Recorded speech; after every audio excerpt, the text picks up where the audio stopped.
Today we're going to be making serving trays for Christmas presents, and it's going to be for my family. So you're not going to see this video until after December, and right now it's October. So I have a couple months to make these.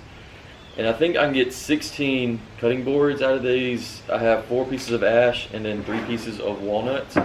And the plan is I'm going to cut these down the middle and then cut them again in half. So I'll have 4 pieces. And I think I can get 4, 3 pieces, and 2 pieces because it's shorter, and then these 3 pieces of walnut. So I'll have a piece of wood and then epoxy on this side, and then I also have handles on both sides to make it a serving tray. So the first thing I'll get started on is cutting these pieces of wood into shape. So I went ahead and measured this one out, and it's 4.5 inches in the middle and 4.5 inches in the middle over here. So I'll simply just cut it down the middle. And I want these serving trays to be about 14 inches by 7 inches.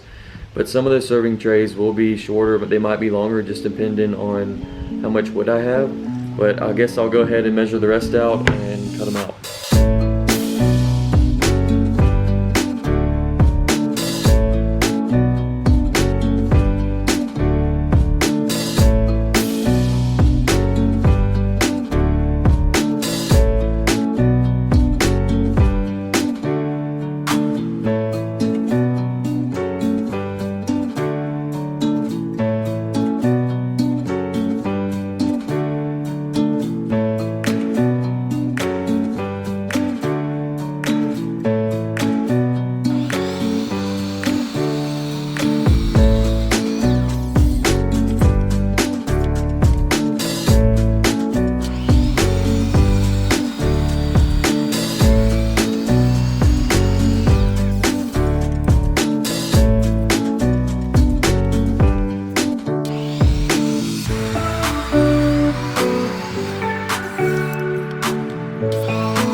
Now the next step is we're gonna cut out the mold.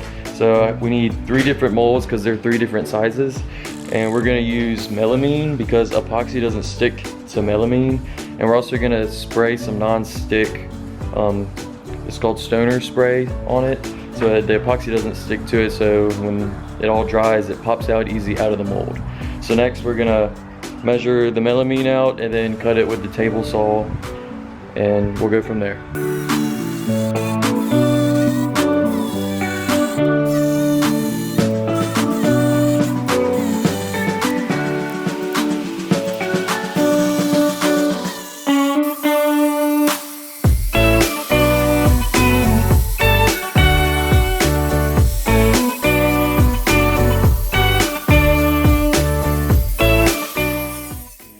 To begin, I'll show you all how the mold's gonna be put together, and we'll start out with our piece of wood we cut out the other day.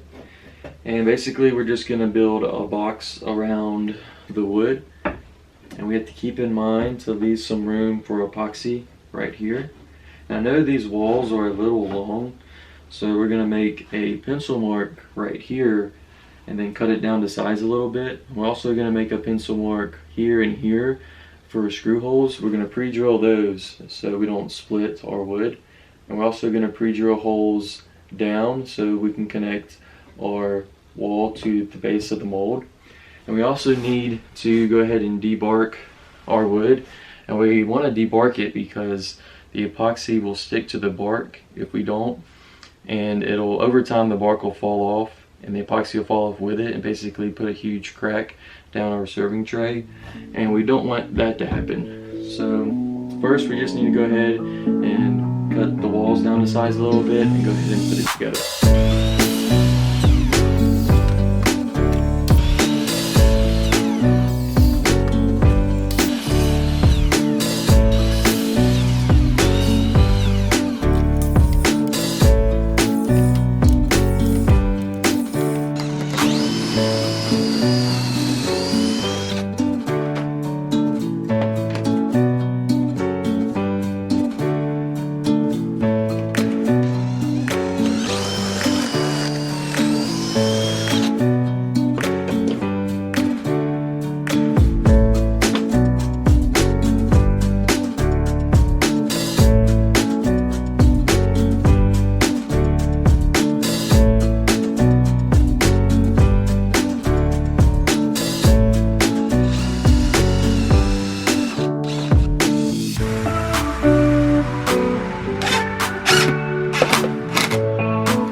So those popped out very easy, which I'm very happy about, and I think the mold release spray is what did the trick and allowed it to pop out so easy. But here they all are. I got them all laid out, and I think they came out very nicely. And the next thing we're gonna do with these is basically get a router and cut off the top layer, so there'll be a nice transition from the wood to the epoxy. And we're also going to put them on the table saw so we can get a nice clean edge on all of these. But before we start working on these, because remember we're making some more, so I need to clean up all these molds. So all I'm going to do with these is get a razor blade and cut this off and then screw them back together. So once we start pouring the next batch of them, and then in the middle of it when the epoxy is curing, I'll have some time to start working on all of these. So that is the plan.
So the next thing we're going to do is we got kind of two scenarios. We have the solid color ones and also the clear ones with, you know, the coffee beans and golf tees in them.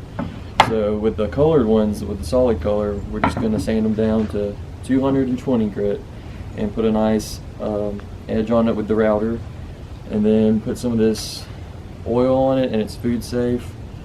And then we're just going to put these handles on it, and then the color ones would be done. These are going to take a little bit more work. We're going to sand them to 3000 grit by wet sanding it with some water, and then we're just going to use this to polish it.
Okay, so here they all are. We got them all finished. We got them all sanded down. And sanding actually took a very long time and a lot of patience, but was able to get that done. And after we sanded them, we polished the ones that needed to be polished. And in my opinion, polishing came out very nice. If you could feel it, it's basically as smooth as glass. And once we polished them, we oiled them, and that's when they really started to pop, because all the wood grains started to come out and the epoxy swirls started to come out.